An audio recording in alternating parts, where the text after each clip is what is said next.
السلام علیکم ورحمۃ اللہ وبرکاتہ۔ الحمدللہ رب العالمین والصلاة والسلام علی سید الانبیاء والمرسلین وعلی عباد اللہ الصالحین، اما بعد۔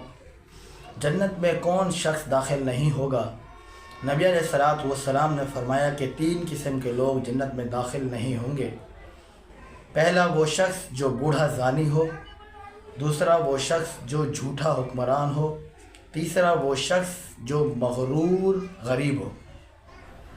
پہلا شخص جو بوڑھا ہو گیا لیکن پھر بھی زناکاری کو نہیں چھوڑا، اللہ تعالیٰ نے اس کو مہلت دی، اللہ تبارک و تعالیٰ نے اس کو لمبی زندگی عطا فرمائی، موقع دیا کہ اب بھی گناہوں کو چھوڑ دے، توبہ کر لے، لیکن پھر بھی بوڑھا ہو گیا لیکن زناکاری کو نہیں چھوڑا، تو وہ شخص جنت میں داخل نہیں ہوگا۔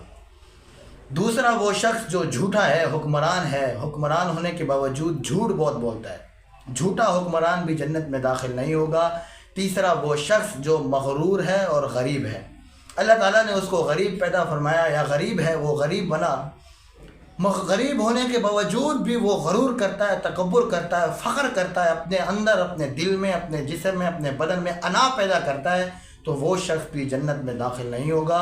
اللہ تعالیٰ سے دعا ہے کہ اللہ تعالیٰ ہمیں ان تینوں چیزوں سے بچائے، اللہ تعالیٰ ہمیں ہر گناہ سے بچائے، آمین۔ السلام علیکم ورحمۃ اللہ وبرکاتہ۔